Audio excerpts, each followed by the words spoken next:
can have ambition, but not too much. Not too much. That's a line from Flawless by Beyonce, featuring some feminist, and I really resonates with that line, man, because I've seen, bro, that having ambition in life, in general, in anything that you want to do, having ambition is something that's actually going to consume you, because ambition comes at a price. There's a price to ambition, there's a price to fame, there's a price to responsibility, there's a price to power, there's a price to everything. And I've seen that when it comes to ambition, having almost unachievable goals in your sight, when you start to move in that direction, you will slowly find yourself separating from all of the people who are not moving towards that direction. It may be friends, it may be family, it could be anyone, man. It might be society itself. You see it a lot in society. That's why you have characters like Jesus Christ, who suffered during their time, but thousands of years later, people are calling his name for encouragement and motivation, even though in his time, the society hated him, because he spread the truth, because he said what people did not want to hear, because of his ambition, because of his goal. The kings at that time knew that this man was trying to do something that had not been achieved. And because he was able to ultimately do that through his ambition, it caused a lot of turmoil in his life. And it ultimately led to an early unnatural ending. And you see the story repeated many, many times throughout life, where the one ambitious soul decides that it's gonna rise up and get to the top. Because that's how I look at it, man. That's how I look at people. I've seen Nas has a song called Life is Like a Roll of Dice, but I honestly don't believe that. It's not fortune, it's not luck, it's none of that, man. Life is like a bowl of cells, and all of us are in this petri dish. All of us are cells. All of us starting at the same level, same abilities, same capabilities. But as time goes on, there's a separation. Some cells get stronger, others get weaker. The only difference is that some cells are further away from the egg, some cells are closer to the egg. And that's just how life happened to be. They were put in that position. But just because they're closer to the egg or they're further from the egg does not ultimately change the structure of that cell. At the end of the day, for that cell to be the best cell that it can be, it has to gain nutrients, increase its strength, increase its speed, increase its size, increase its intelligence, so that it can somehow meander its way through all the other cells and end up in the egg. I know this analogy is not the most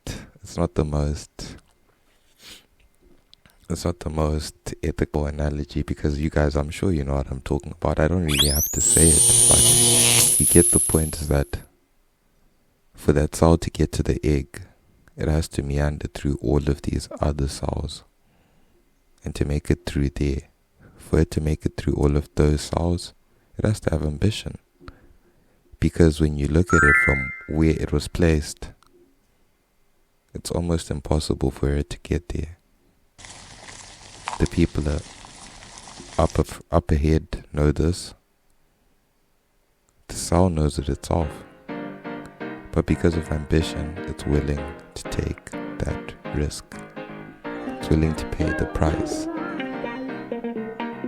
And that's the thinking that I have chosen to adopt.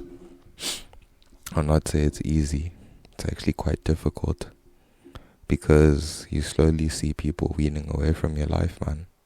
But I guess that's just part of the process, and I guess it's all part of God's plan for how things ultimately are going to turn out, or how things are turning out.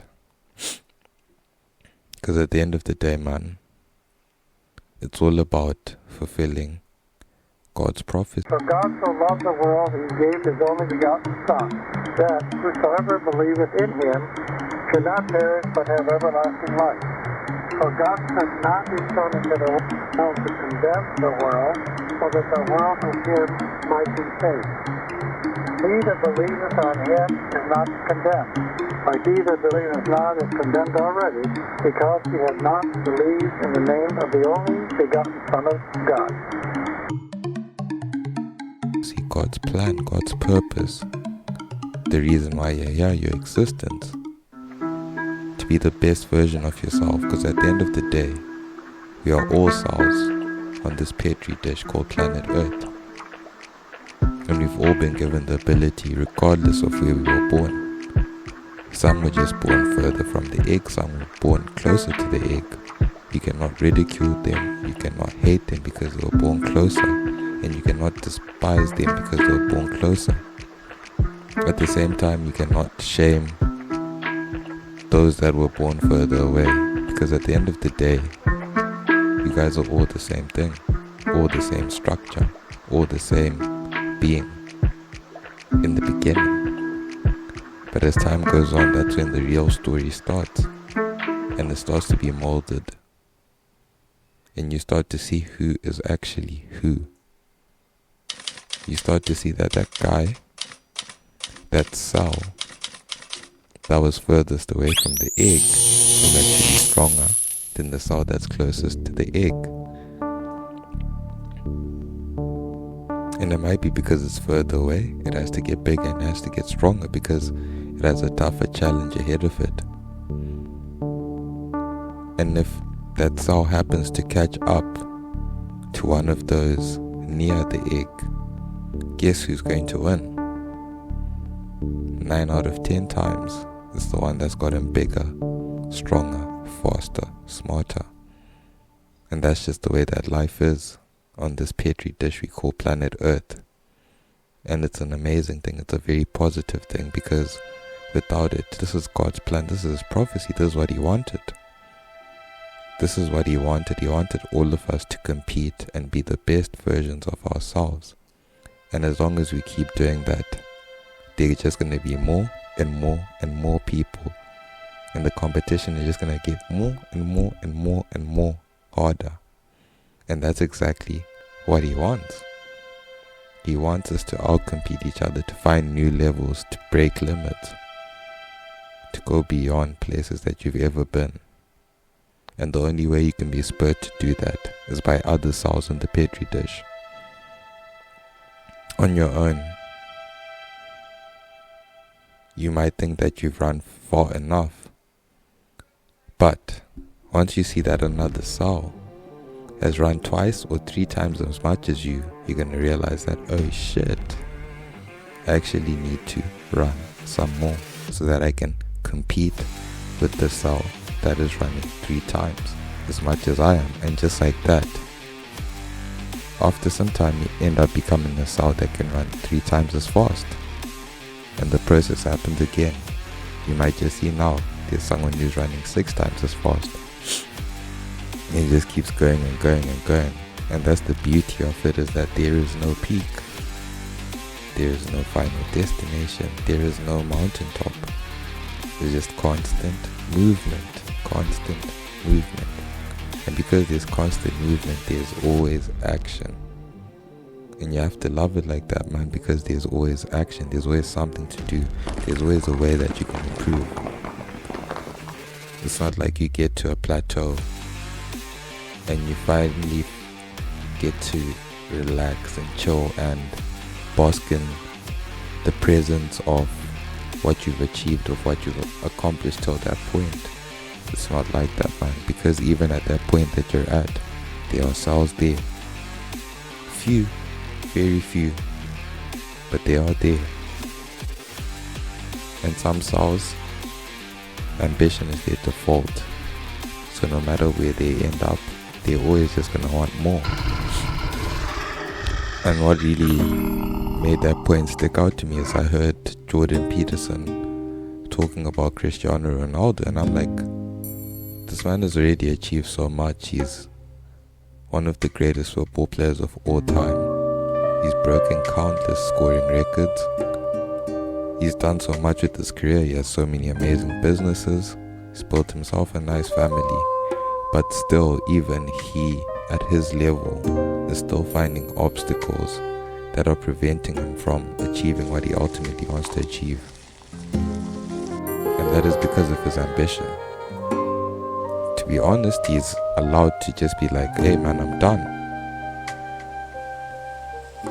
But because ambition is the default for him, you now see him putting himself in a position where he's willing to risk his legacy just to further his legacy. So he's willing to put it all on the line, all of the work that he's built over the last 2 decades. He's willing to put it up just for what? For 1 or 2 years at the end of his career. For his legacy, you could say it's set in stone, but people will remember these last 2 years. And he's put it on the line, and I can only admire him for that. Because he really just sent a shockwave through my brain to make me understand that at no point should you ever get comfortable. You see some athletes get comfortable, they get really successful, they get comfortable and they start losing, they start deteriorating, and they never get back. Eden Hazard. They never get back, but there are those who are always able to come back. There's that cell that has a broken tail, but somehow he was able to come back from that broken tail, go back into the race, and lap all the opponents. So there's a story for each cell, man. There's a story for each cell, and you should know that your story is still being written. I just hope that ambition is your default.